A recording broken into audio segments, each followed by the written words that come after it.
Okay, now we're going to talk about baking your finished polymer clay pieces and how to store your clay when you're finished. With polymer clay, we've talked about that it's made up of a bunch of chemicals, really, PVC, plasticizers, colorants, and everything. And it will remain soft and pliable until it's actually baked in the oven. And you can just use the home oven. It doesn't, most of the temperatures range from about 230 to 300. The average is maybe about 275. So you can bake it in the home oven, and you have to make sure that you really are baking it at the proper temperature for that chemical bond to happen so that it hardens successfully. The temperature is much more critical than the time. Because it's chemicals, you really can't overheat it, and that's why I always suggest that you have a separate oven thermometer like this one that you just keep in your oven. I know that my oven isn't reliable, so I rely on this separate one to make sure I'm right on target. You really don't want to go a little bit above or below, for that matter.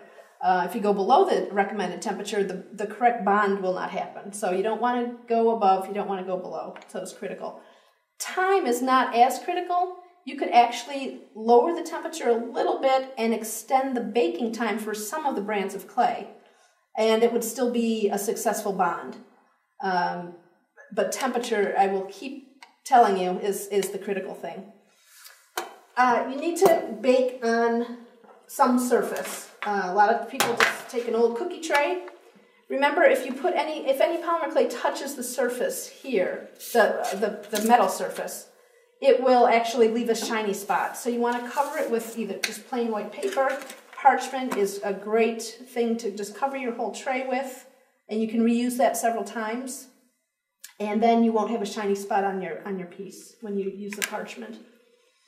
You can use an old baking pan. Again, don't use one you actively use for cookies. That's why mine looks so grody. It's just for clay.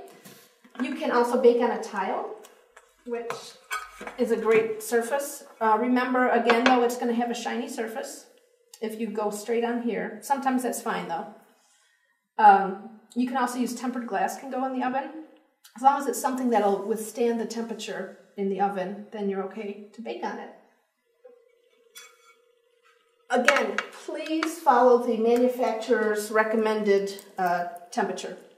All of the brands will say exactly what temperature to use, and it will vary, so make sure you read it for each brand. Now, if you happen to mix two different brands and they have two different baking temperatures, make sure you use the lower of the temperatures to make sure there's no color distortion or burning that goes on. When it bakes, you will smell a little plasticky smell, because that's what it is. It's basically plastic. The normal smells won't bother you. If you have exceeded the baking temperature, you will know it, because it will be a really bad smell and it will really hurt your throat and your nose. And you need to open the windows and get out of the room real quickly if that happens. I can tell you that once you do it, you probably won't do it again, because you'll notice the smell a lot. A lot of people don't like the fumes in their house. One solution is to use foil over your pan. You can get a deep roasting pan and actually cover it in foil, or you could even put a surface of foil right over this. Or you could slide a baking tray into like a large turkey roasting bag. And that will keep the fumes contained until the clay cools and you can open the bag in a well-ventilated area.